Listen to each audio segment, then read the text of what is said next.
രവി പാറുവിൻ്റെ വീട്ടിലെത്തി. കവിത ചെടികളും കൃഷിയും നനയ്ക്കുന്നുണ്ടായിരുന്നു. സൗപർണികയുടെ വീട് ഇതല്ലേ? രവി ചോദിച്ചു.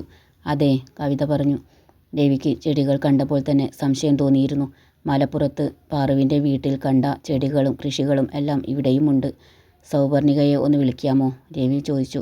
പാറുമോള് ആദിക്കൊപ്പം മൂർത്തി സാറിൻ്റെ വീട്ടിൽ പോയതാ. ഇപ്പോൾ വരുമായിരിക്കും. ആദി?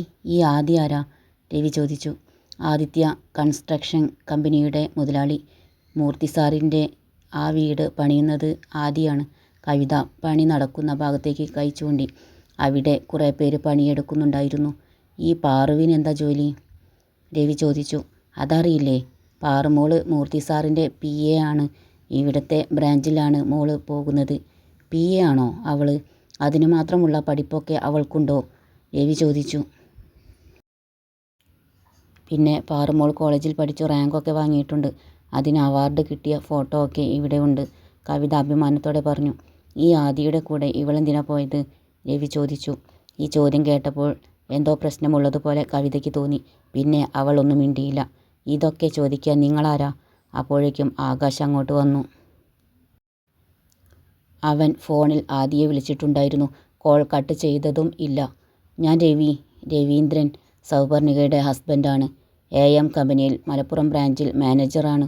ആകാശ് എല്ലാം മനസ്സിലായെന്ന മട്ടിൽ തല കുലുക്കി. കവിത തരിച്ചു നിൽക്കുകയായിരുന്നു. ചേച്ചി ഇനി പോയിക്കോ? ആകാശ് കവിതയെ പറഞ്ഞു വിട്ടു. കവിത അപ്പോൾ തന്നെ പോയി. ആദി ആരാണെന്ന് അറിയണം അല്ലേ? അതിനു മുമ്പ് ഞാൻ കുറച്ച് ചോദ്യങ്ങൾ അങ്ങോട്ട് ചോദിക്കാം. ഈ ഗീത ആരാ? ആകാശ് ചോദിച്ചു. ഇതൊക്കെ ചോദിക്കാൻ നീ ആരാ? രവി ദേഷ്യത്തോടെ ചോദിച്ചു. ഞാൻ അവളുടെ ആങ്ങള ആകാശ്, അവൻ നെഞ്ചിൽ കൈ കെട്ടിക്കൊണ്ട് പറഞ്ഞു. രവി ഒന്നും മിണ്ടിയില്ല. കാരണം പാറുവിൻ്റെ കുടുംബക്കാരെ ഒന്നും രവിക്ക് അറിയില്ല. ഇനി പറ, ഈ ഗീത ആരാ? ആകാശ് നിവർന്നു നിന്നുകൊണ്ട് ചോദിച്ചു. എൻ്റെ ഭാര്യ, രവി തല താഴ്ത്തിക്കൊണ്ട് പറഞ്ഞു. അപ്പോൾ ഈ സൗപർണികയോ? ആകാശ് ചോദിച്ചു. അവളെൻ്റെ രണ്ടാമത്തെ ഭാര്യ, രവി പറഞ്ഞു. അപ്പോൾ ഈ ഗീതയെ ഡിവോഴ്സ് ചെയ്തതാണോ?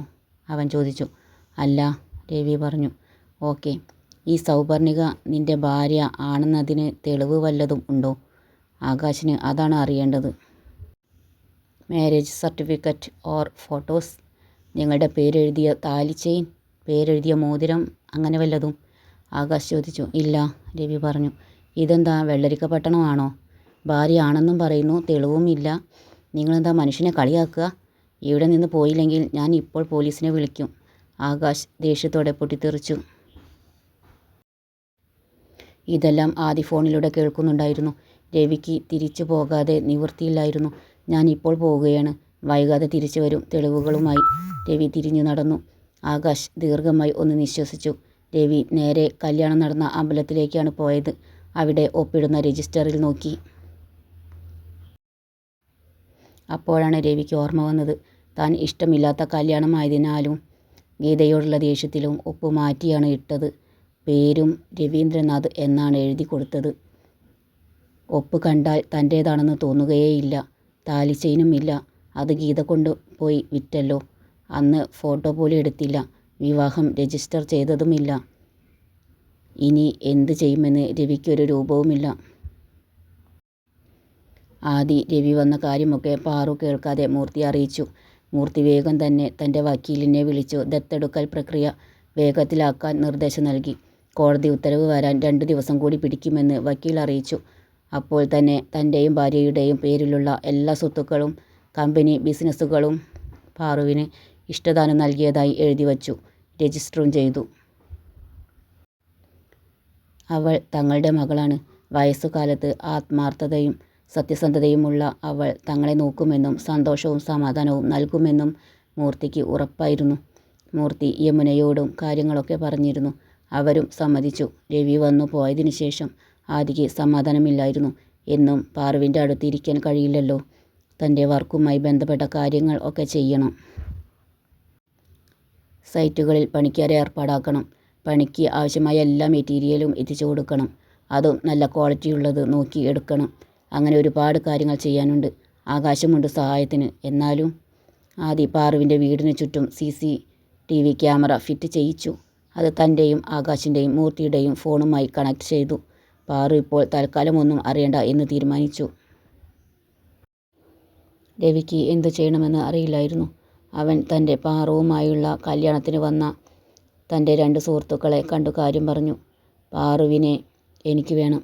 അവളെ അങ്ങനെ ഒഴിവാക്കാൻ കഴിയില്ല. പൊന്മുട്ടയിടുന്ന താറാവാണ് അവൾ. 1 ഏക്കറിലാണ് അവളുടെ 2 നില വീട് നിൽക്കുന്നത്. കൂടാതെ അതിൽ നിന്നുള്ള ആദായം തന്നെ മാസം നല്ലൊരു തുക വരും. അവളുടെ അമ്മയുടെ അടക്കം സ്വർണ്ണാഭരണങ്ങൾ, പിന്നെ ഹരി അച്ഛൻ അവളുടെ പേരിൽ ഡെപ്പോസിറ്റ് ചെയ്ത 50 ലക്ഷം, പിന്നെ മാസം മാസം കിട്ടുന്ന അവളുടെ ശമ്പളം. അതൊക്കെ ഞാൻ വേണ്ടെന്ന് വെക്കണോ? രവി ചോദിച്ചു. ഞങ്ങൾ വരാം സാക്ഷി പറയാൻ. പക്ഷേ ഞങ്ങൾക്ക് എന്താ ഗുണം? ഇതിൽ നിന്ന് ഞങ്ങൾക്ക് എന്ത് കിട്ടും? അവരിൽ ഒരാൾ ചോദിച്ചു. 1 ലക്ഷം വീതം തരാം, രവി പറഞ്ഞു. അതുപോരാ, ഞങ്ങൾക്ക് 5 ലക്ഷം വീതം തരാമെങ്കിൽ ഞങ്ങൾ സാക്ഷി പറയാം. അതുമല്ല, ആദ്യം ക്യാഷ് തരണം, മറ്റേയാൾ പറഞ്ഞു. ഓക്കെ, തരാം. രവിക്ക് ആ ഡീൽ സമ്മതിക്കുകയല്ലാതെ വേറെ നിവൃത്തിയില്ലായിരുന്നു. അടുത്ത ഞായറാഴ്ച പോകാമെന്ന് തീരുമാനിച്ചു. പിറ്റേന്ന് രവി ഓഫീസിൽ നിന്ന് ആരും അറിയാതെ 10 ലക്ഷം രൂപ തൻ്റെ അക്കൗണ്ടിലേക്ക് മാറ്റി. ഫയലിൽ കള്ളക്കണക്ക് എഴുതി വെച്ചു. അന്നു തന്നെ സാക്ഷി പറയാൻ സമ്മതിച്ച തൻ്റെ കൂട്ടുകാർക്ക് 5 ലക്ഷം വീതിച്ചു കൊടുത്തു. രവിക്ക് പാറുവിൻ്റെ ശമ്പളത്തിലായിരുന്നു കണ്ണ്. മൂർത്തി സാറിൻ്റെ PA. അപ്പോൾ അവൾക്ക് മാസത്തിൽ എത്രത്തോളം ശമ്പളമുണ്ടായിരിക്കും? രവിക്കത് വിശ്വസിക്കാൻ കഴിഞ്ഞില്ല.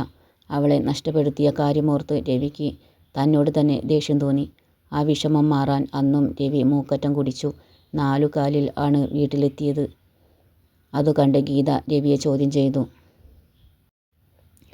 ഞാൻ കുടിച്ചു എൻ്റെ വിഷമം മാറാൻ. അവളുണ്ടല്ലോ, പാറു, എൻ്റെ 2ാമത്തെ ഭാര്യ. അവളെ കോടീശ്വരിയാ. നിന്നെ എന്തിനു കൊള്ളാം? നിനക്ക് എന്തുണ്ട്? അവളെ പഠിച്ച് റാങ്ക് വാങ്ങിയെന്ന്, അവാർഡ് കിട്ടിയെന്ന് നിനക്ക് കിട്ടിയിട്ടുണ്ടോ? എനിക്ക് അഭിമാനിക്കാം, എൻ്റെ ഭാര്യയ്ക്ക് റാങ്ക്. രവി നാവ് കുഴഞ്ഞു പറഞ്ഞുകൊണ്ടിരുന്നു. ഇതെല്ലാം പത്മാവതിയും കേൾക്കുന്നുണ്ടായിരുന്നു. മൂർത്തിക്കും യമുനയ്ക്കും പാറുവിനെ സ്വന്തം മോളായി ദത്തെടുക്കുന്നത് ശരിവെച്ചുകൊണ്ട് കോടതി ഉത്തരവ് വന്നു. അതിൻ്റെ രേഖകളെല്ലാം മൂർത്തിയുടെ കയ്യിൽ കിട്ടി. മൂർത്തിക്ക് വളരെയധികം സന്തോഷം തോന്നി. ആ സന്തോഷത്തിന് മൂർത്തി വക്കീലിന് നല്ലൊരു തുക തന്നെ ഫീസായി കൊടുത്തു. ഇനി കമ്പനി രേഖകളിൽ എല്ലാം CEO ആയി പാറുവിനെ നിയമിച്ചു കൊണ്ടുള്ള പേപ്പേഴ്സ് എല്ലാം ശരിയാക്കാൻ മൂർത്തി വക്കീലിനെ ചട്ടം കെട്ടി. എത്രയും വേഗം വേണം. ഞാൻ സ്ഥാനം മാറാൻ പോവുകയാണ്. വക്കീൽ സമ്മതിച്ചു. പിറ്റേന്ന് തന്നെ മൂർത്തി പത്രസമ്മേളനം വിളിച്ചുകൂട്ടി. സൗപർണികയെ തൻ്റെ സ്വന്തം മോളായി ദത്തെടുത്ത കാര്യം അറിയിച്ചു. പത്രസമ്മേളനത്തിൽ മൂർത്തിയും യമുനയും പാറുവും പങ്കെടുത്തിരുന്നു. പാറുവിനെ ചോദ്യങ്ങൾ കൊണ്ട് പത്രക്കാരും ചാനലുകാരും വളഞ്ഞു. അതിൽ നിന്ന് ആദ്യം അവളെ രക്ഷപ്പെടുത്തി. ഇതെല്ലാം TVയിലൂടെ കണ്ട രവിക്ക് ആകെ ഭ്രാന്ത് പിടിക്കുന്നത് പോലെ തോന്നി. അന്ന് വീട്ടിൽ എത്തിയ പാറുവിനെ ആകാശ് കളിയാക്കി. വലിയ ആളായി പോയല്ലോ, ഇനി ആങ്ങളയായി ഞാൻ വേണോ? അവൻ പറഞ്ഞു തീർന്നതും പാറു ശക്തിയായി അവൻ്റെ പുറത്തൊന്ന് കൊടുത്തു കൊണ്ട് മുഖം വീർപ്പിച്ചു. തൃപ്തിയായി. ഇനി നീ കൂടെ ഉള്ളായിരുന്നു തരാൻ. ഞാനെല്ലാവരുടെയും ചെണ്ടയാണല്ലോ. ആകാശ് കരയുന്നത് പോലെ കണ്ണു തുടച്ചു. പാറുവിന് സങ്കടമായി. ആദി ഒന്നുമില്ലെന്ന് കണ്ണടച്ചു കാണിച്ചു. അപ്പോഴേക്കും മൂർത്തിയും യമുനയും അങ്ങോട്ട് വന്നു. അവളെൻ്റെ മോളാണെങ്കിൽ അവളുടെ ആങ്ങളയായ നീയും അവളെ വിവാഹം കഴിക്കാൻ പോകുന്ന ആദിയും എൻ്റെ മക്കൾ തന്നെയാണ്, മൂർത്തി ആകാശിനോട് പറഞ്ഞു. പാറു ആകാശിൻ്റെ പുറത്ത് താൻ അടിച്ച ഭാഗത്ത് തലോടിക്കൊണ്ട് ആകാശിനോട് ചേർന്ന് നിന്നു. ആകാശ് വാത്സല്യത്തോടെ അവളെ ചേർത്ത് പിടിച്ചു. പാറു, നിൻ്റെ ഡ്രസ്സെല്ലാം പാക്ക് ചെയ്ത് വെക്കി. നാളെ മുതൽ നീ നമ്മുടെ വീട്ടിലാണ് താമസം. നാളെ രാവിലെ ഞങ്ങൾ വരും നിന്നെ കൊണ്ടുപോകാൻ, മൂർത്തി പറഞ്ഞു. ഈ വീട്ടിൽ നാളെ മുതൽ ആദിയും ആകാശും താമസിക്കട്ടെ. ഇനി മുതൽ അവർ വാടക വീട്ടിൽ കഴിയണ്ട, മൂർത്തി അവസാന വാക്കെന്നതുപോലെ പറഞ്ഞു. ആദി ആകാശിനെ നോക്കി. അവൻ സമ്മതമെന്ന മട്ടിൽ തലകുലുക്കി. പിറ്റേന്ന് രാവിലെ 9 മണിക്ക് തന്നെ മൂർത്തിയും യമുനയും പാറുവിനെ കൊണ്ടുപോകാൻ എത്തി. പാറുവിൻ്റെ ബാഗുകളൊക്കെ ആദി മൂർത്തിയുടെ കാറിൽ വെച്ചു. പാറുവിനെയും കാറിൽ കയറ്റി. ഡ്രൈവർ വണ്ടിയെടുത്തു. ആദിയും ആകാശും കവിതയും മക്കളും ആദിയുടെ കാറിൽ പിന്നാലെ പോയി. കുട്ടികൾക്ക് നല്ല സങ്കടമുണ്ടായിരുന്നു. മൂർത്തിയുടെ കാർ ദേവലോകത്തിൻ്റെ ഗേറ്റ് കടന്നു റൗണ്ട് വേയിലൂടെ വലിയ പോർച്ചിൽ പോയി നിന്നു. 2 സെക്യൂരിറ്റികൾ ഉണ്ടായിരുന്നു ഗേറ്റിൽ. അപ്പോൾ തന്നെ ആദിയുടെ കാറും ഗേറ്റ് കടന്നു വന്നു. യമുന വേഗം കാറിൽ നിന്നിറങ്ങി അകത്തേക്ക് പോയി. ആരതിയുമായി തിരിച്ചു വന്നു. പാറുവിനെ ആരതി ഒഴിഞ്ഞു ദേവലോകത്തിലെ മകളായി സ്വീകരിച്ചു. ആദിയും ആകാശും സന്തോഷത്തോടെ അത് നോക്കി നിന്നു. വീട്ടിൽ മൂർത്തിയുടെയും യമുനയുടെയും കുടുംബക്കാർ ഉണ്ടായിരുന്നു. അവർക്കൊന്നും പാറുവിനെ ഇഷ്ടപ്പെട്ടില്ല. ആ കൊട്ടാരം പോലുള്ള വീടിൻ്റെ 2ാം നിലയിലെ ഒരു വലിയ റൂമാണ് പാറുവിന് നൽകിയത്.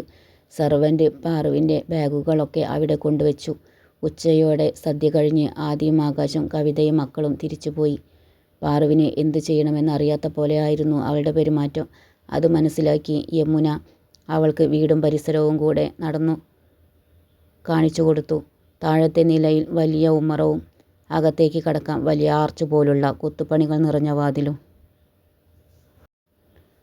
പിന്നെ വലിയ സ്വീകരണമുറി. അവിടെ വില കൂടിയ വെൽവെറ്റിൻ്റെ കുഷ്യനിട്ട സെറ്റുകൾ. അതുകഴിഞ്ഞ് വലിയ ഹാൾ. ഹാളിൻ്റെ 2 സൈഡിലൂടെയും മുകളിലേക്ക് ചുവന്ന വെൽവെറ്റിൻ്റെ പരവതാനി വിരിച്ച സ്റ്റെയർകേസ്. ഹാളിൽ തന്നെ വലിയ 3 റൂമുകൾ. ഹാളിൽ നിന്ന് കടക്കുന്നത് വലിയ ഡൈനിങ് റൂമിലേക്ക്. അവിടെ വളരെ വലിയ കൊത്തുപണികൾ നിറഞ്ഞ ഡൈനിങ് ടേബിളും കുഷ്യനിട്ട ചെയറുകളും. 25 പേർക്ക് ഒരേ ടൈമിൽ ഫുഡ് കഴിക്കാം. അവിടെ നിന്ന് കടക്കുന്നത് വളരെ വലിയ ഒരു റൂമിലേക്ക്. അവിടെ പലതരം ഫാഷനിലുള്ള പ്ലേറ്റുകളും ചില്ലുഗ്ലാസുകളും റാക്കുകളിൽ അടുക്കി വച്ചിരിക്കുന്നു. അവിടെ നിന്ന് കടക്കുന്നത് ആധുനിക സൗകര്യങ്ങളോട് കൂടിയ കിച്ചണിലേക്ക്. അതിൻ്റെ ഒരു ഭാഗത്ത് ഒരു വലിയ സ്റ്റോറും. കിച്ചണിൽ നിന്ന് കടക്കുന്നത് വലിയ വർക്കേരിയയിലേക്ക്. അവിടെ നിന്ന് വലിയ വിശാലമായ പിൻമുറ്റത്തേക്ക്. അതിനപ്പുറം കണ്ണെത്താ ദൂരത്തോളം പരന്നു കിടക്കുന്ന തെങ്ങിൻ പറമ്പ്. അതിൽ ഒരു കൊച്ചു ഷെഡ് കാണാം. ആ ഷെഡിലാണ് നമ്മുടെ ആക്രി സാധനങ്ങളൊക്കെ വയ്ക്കുന്നത്. പിന്നെ ആക്രി എടുക്കുന്നവർ വന്നാൽ അവർക്ക് കൊടുക്കും, യമുന പറഞ്ഞു. പറമ്പിൻ്റെ വലതുഭാഗത്തായി അത്യാവശ്യം വലിയ ഒരു വീട് കണ്ടു. അതിലാണ് നമ്മുടെ സെർവൻ്റ് എല്ലാവരും താമസിക്കുന്നത്, യമുന പറഞ്ഞു. കൃഷികളൊന്നും ഇല്ലേ ഇവിടെ? പാറു ചോദിച്ചു. യമുന ചിരിച്ചുപോയി. ഇല്ല, ഇനി നിനക്ക് താല്പര്യമാണെങ്കിൽ നമുക്ക് തുടങ്ങാം. അതിനും ആളെ വയ്ക്കാം. നീ മേൽനോട്ടം നോക്കിയാൽ മതി. പാറുവിനെ തിരഞ്ഞ് അങ്ങോട്ട് വന്ന മൂർത്തി പറഞ്ഞു. വേണം, ഒരു വീട്ടിൽ അത്യാവശ്യം കൃഷി ആവശ്യമാണ്. എൻ്റെ അമ്മ ക്യാൻസർ വന്നാണ് മരിച്ചത്. അതും ഞാൻ കുട്ടിയാവുമ്പോൾ. അന്നൊന്നും വീട്ടിൽ കൃഷിയില്ലായിരുന്നു. ഞാൻ വലുതായതിനു ശേഷമാണ് അമ്മയുടെ അസുഖകാര്യങ്ങളൊക്കെ അറിഞ്ഞത്. അതിനു ശേഷമാണ് വീട്ടിൽ ഞാനും അച്ഛനും കൂടി കൃഷി തുടങ്ങിയത്, പാറു സങ്കടത്തോടെ പറഞ്ഞു. ഓക്കെ, നമുക്ക് നാളെ തന്നെ ആരംഭിക്കാം, മൂർത്തി സമ്മതിച്ചു. യമുന അവളെ ചേർത്ത് പിടിച്ചു. പിന്നെ അവർ 2ാമത്തെ നിലയിലേക്ക് കയറി. വലിയൊരു ഹാൾ. ഒരു ഭാഗത്ത് ചുമരിൽ കുറച്ച് പേരുടെ വലിയ ഫ്രെയിം ചെയ്ത ഫോട്ടോകൾ. യമുന ഫോട്ടോകളിലെ മരിച്ചുപോയ ആളുകളെ പാറുവിന് പരിചയപ്പെടുത്തി. അവിടെ പാറുവിൻ്റെ റൂം കൂടാതെ വലിയ 5 വലിയ റൂമുകളുണ്ട്. 2 റൂം അടച്ച് ലോക്ക് ചെയ്തിരിക്കുകയാണ്. അത് കൈലാസിൻ്റെയും കിഷോറിൻ്റെയും റൂമുകളാണ്, യമുന പറഞ്ഞു. ഓരോ റൂമിനും സെപ്പറേറ്റ് ബാൽക്കണി ഉണ്ട്. അവിടെ നിന്ന് 3ാം നിലയിലേക്ക് ഒരു സ്റ്റെയർ കേസാണുള്ളത്. അത് കയറി ചെല്ലുന്നത് വിശാലമായ ഒരു ഹാൾ. അതിൻ്റെ ഒരു ഭാഗം ലൈബ്രറിയായി സെറ്റ് ചെയ്തിരിക്കുന്നു. മരം കൊണ്ടുള്ള ചുമരലമാരയിൽ ഭംഗിയായി പുസ്തകങ്ങൾ അടുക്കി വച്ചിരിക്കുന്നു. ആ ഹാളിൽ നിന്ന് കടക്കുന്നത് വളരെ വലിയ ഒരു ഓഫീസ് മുറിയിലേക്ക്. അതിന് ചില്ലുകൊണ്ടുള്ള ചുമരാണ്. അതിൻ്റെ ഡോർ തുറക്കണമെങ്കിൽ പാസ്വേഡ് അടിക്കണം. അത് അച്ഛനെ അറിയൂ. ഞങ്ങൾ ആരും ഇങ്ങോട്ട് വരാറില്ല, യമുന പറഞ്ഞു. പാറുവിന് വേറെ ഏതോ ലോകത്ത് എത്തിപ്പെട്ട പ്രതീതി തോന്നി. തൻ്റെ ജീവിതം എങ്ങോട്ടാ പോകുന്നത് എന്നോർത്ത് അവൾക്ക് അത്ഭുതം തോന്നി. ആരുമില്ലാത്ത തനിക്ക് ഒരു അച്ഛനെയും അമ്മയെയും തന്ന ഈശ്വരനോട് അവൾക്ക് നന്ദി തോന്നി. ഈ സന്തോഷം ഒരിക്കലും തിരിച്ചെടുക്കരുതെന്ന് അവൾ മനമുരുകി പ്രാർത്ഥിച്ചു.